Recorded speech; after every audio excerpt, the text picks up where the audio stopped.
question You level. can't. If I fly for 20,000 miles and in flight 20,000 refuel, miles? Yeah. do you think that planes can't fly 20,000 miles? Do you think we can't refuel and Well, fly we 20,000 would miles? Hey, We talk. did it. on a We did it in stationary Afghanistan. on a stationary plane, is circumnavigation possible? Say what? On a stationary plane, is circumnavigation possible? Circumnavigation? I No, believe you that's what don't. Keith's asking you, Why Level. isn't it? Why isn't it possible? Okay, It is. you would hit something if you continue to try to circumnavigate. No, you would, because you can go around in the Great Circle on a stationary plane. That's just like that's you why can the on a that's globe. why the fuck I said don't turn. See, we Okay, would use so- a smaller scale model, but you have Let said that me- we're not allowed to. So I've been out for a second. I kind of want to jump in. Trouble, you got it. You got to get with this one. So I brother. was actually just to be completely honest with you, I was unfamiliar with the tool that you were talking about. What tool are they using to determine that they're not turning directions? Well, a laser, if you use a powerful enough laser, man, laser guided flights, and you have to use the one thing that you would have to use, an altimeter, right? You'd have to use the altimeter, but the rest of the gauges you don't use for this flight, right? Use the altimeter, and you have a laser built into the plane, and the two of the people actually built the laser themselves, so no one could say that it was some company that did the shit and then the laser was doing all kind of weirdo shit. So they actually went out to disprove flat Earth. Like the other 15 did something different. They used lasers that were pre-built, and companies built it for them. They had sponsors and all the rest of that shit. But two of them actually built their own really powerful laser, and they followed the laser guided flight. So they had a computer that was hooked up to the laser, and the laser guided the flight with the altimeter to make sure that they didn't go up or down, and they just kept going. And one took off from Norfolk, Virginia. I remember that. And they did they followed an equatorial line, so it was a little smaller because they went around less of what we call the bulge in the Earth. So it was a little less than the 24,000 miles, but they ended up in 52 hours landing, man, and they landed at the other side of the United States of America in California. It was So here's phenomenal. the issue, Keith, and I hope that you could respect this explanation I'll as take someone it. who hasn't had that much time to look into it, right? Because this is the first I'm hearing about it. But so just based on what you're telling me, they're using the altimeter and the laser, and they're following a computer guided route from the equator, correct?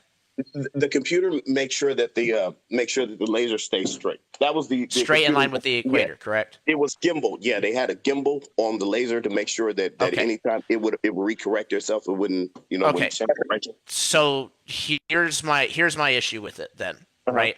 And I'm not saying that this is definitive. I'm just saying this is a possibility. I want to look more into it.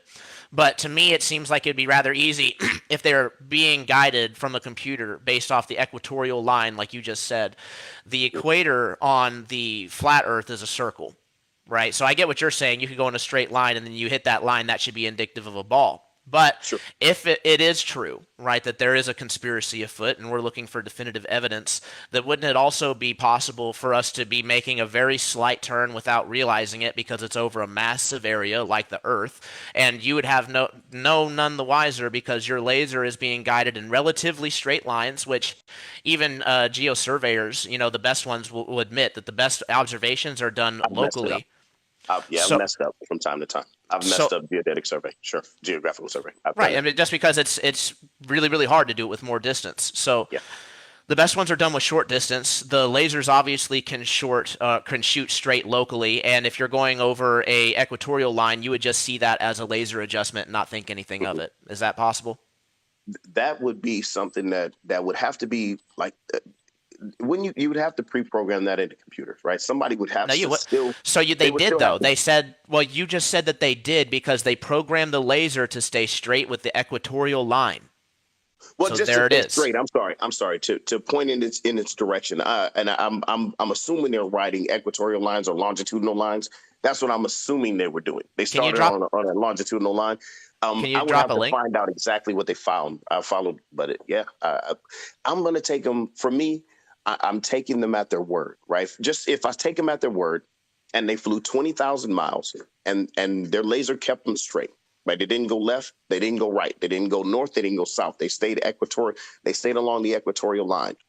Bingo. And why did they end up in California when they got done? Or Keith, you just answered it again. They stayed along the equatorial line guided by a computer program. You literally answered it. Sure. But what if what if it wasn't programmed in and the laser was just programmed to stay straight, right? To just keep them going in a straight line and not turn.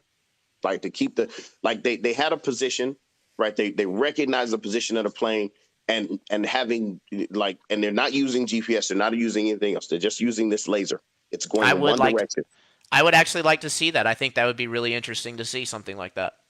Because I know we can do it on streets. I know we can use laser. We can do this over a couple miles. So I don't know why we can't do it in a plane.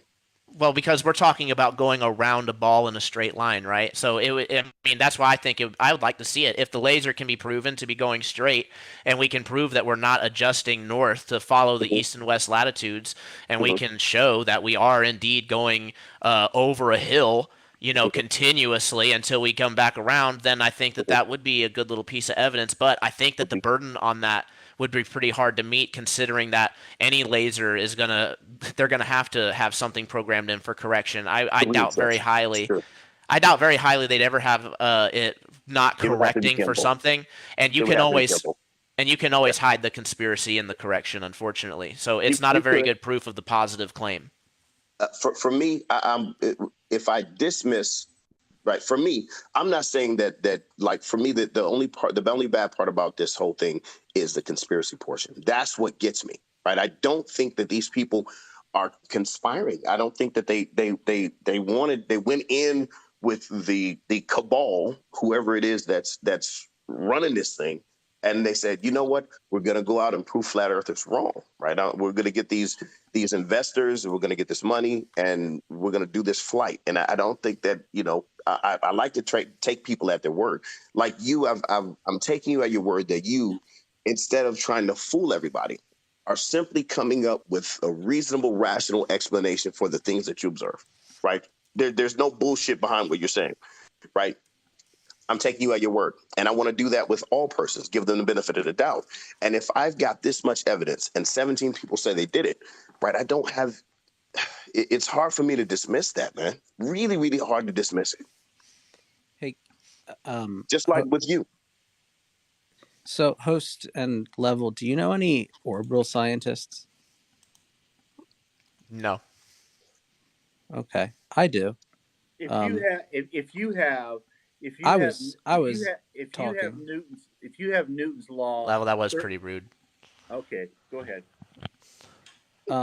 So yeah, I know orbital scientists. That's their job. It's what they do for a living. They're pretty smart people. They were smart before they were orbital scientists.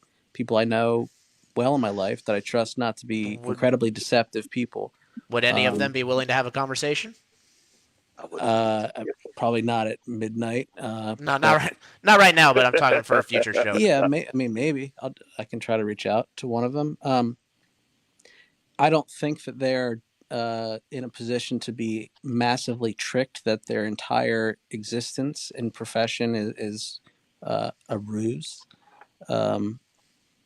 I also don't know anybody who is a whatever the equivalent would be for a flat Earth model, a non-orbital scientist that does the same thing.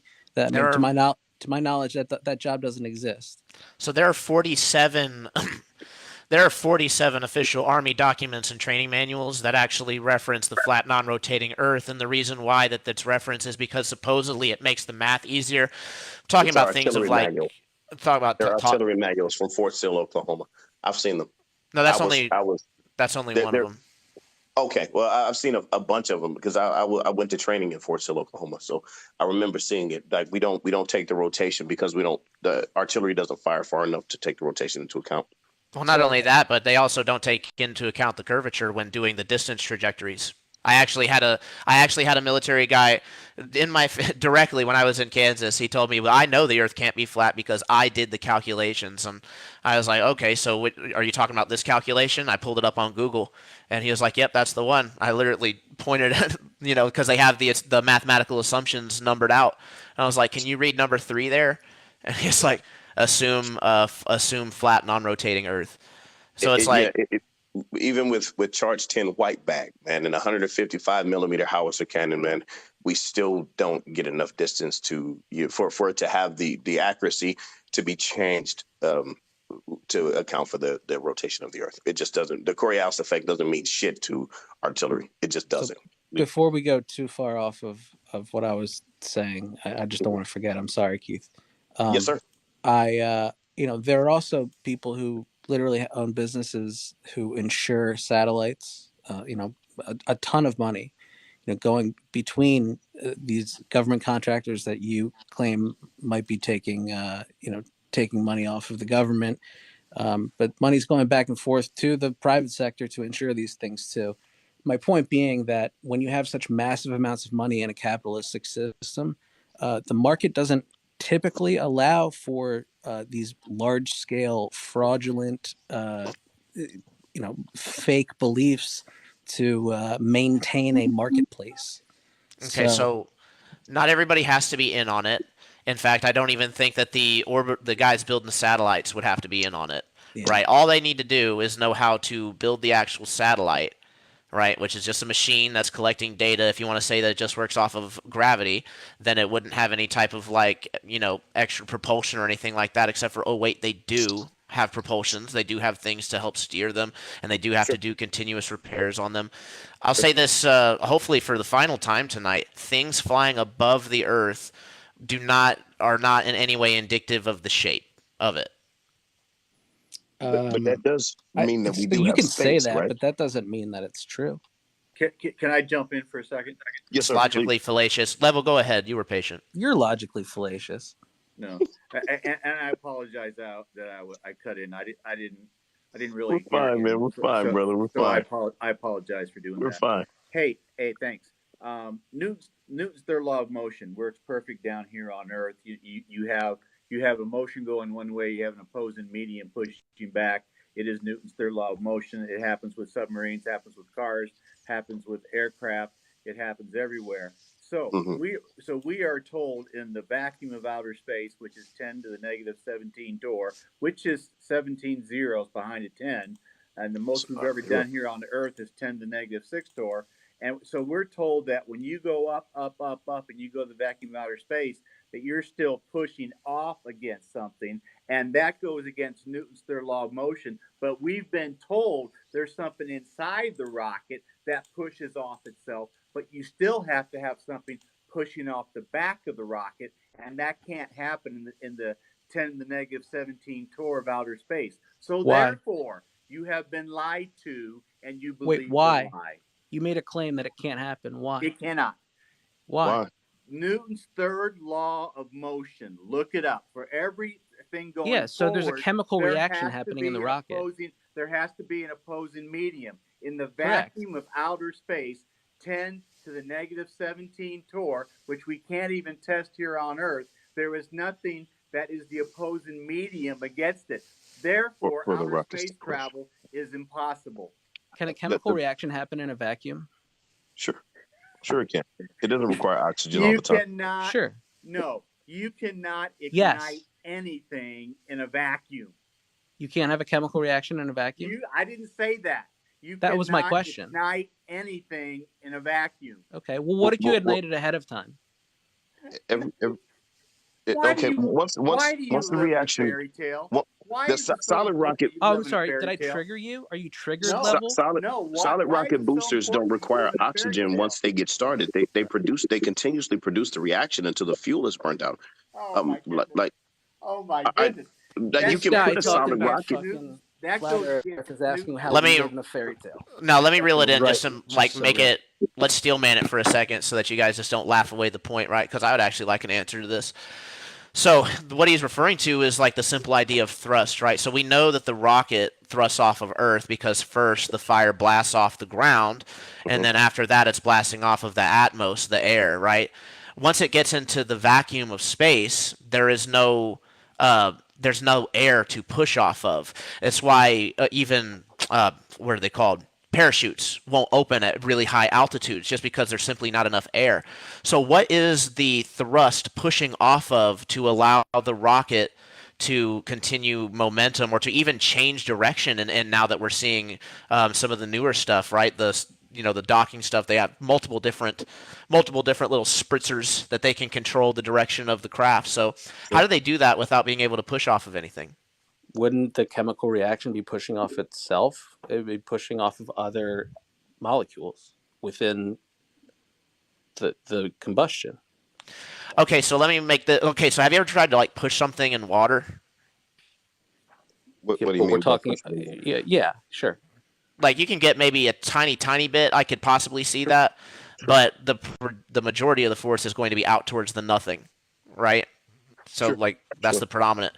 Right, so you're but not you already where have we momentum when you hit the vacuum of space and you keep going and you add tiny fragments of thrust to that, it builds up and it doesn't slow down because it's not running into anything to slow it down. That's how we have like ion engines on satellites and stuff like that, or it's very, very small and it builds up. You can't prove satellites. You can't prove dick, What? Level. Shut the fuck up.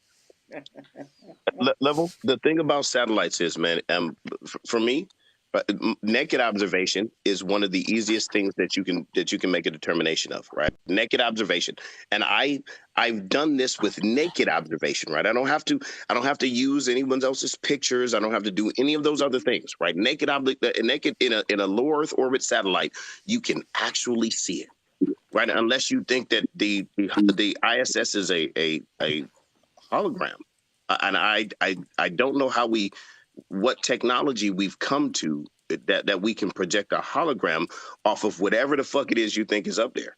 Like that doesn't make any sense to me. Nobody who's a stationary plane believer like myself doubts that things can't go into the sky 20, 30, 40, 50, maybe even 60 miles. But for you to claim that a Boeing 747 that's 245 feet across, you can barely see at 7.5 miles, and you take the ISS that is only 50% larger at 365 feet across, and it's 30 times further at 245 feet, 245 miles. If you can see that, and it's only 50% larger, but it's 30 times further away than the Boeing is, if you want to live in that fairy tale, go ahead. Well, it's also made of reflective material with the sun shining on it. Oh my! Is that all you do? Every time I make a fucking point, you just guffaw and you love say, your ball. Do you love your ball? I love all my balls. I only love the reality that we inhabit, man. You live on this. Is this? Amen. Do you like this right here? The problem is the reality that I live in currently. What point are you making here, Level? You're just saying no and showing us a globe. You think you live on something with 23.4 hey, Level, degrees that wobbles, that spins at 1,037 miles per hour, that goes around the sun at 66,000 miles per hour, that goes around the Milky Way at 450,000 miles per hour, that goes around the ever-expanding universe at 1.3 million miles per hour. Stop me. No, everything you say is fake. Stop me when you get tired of hearing Level, facts. everything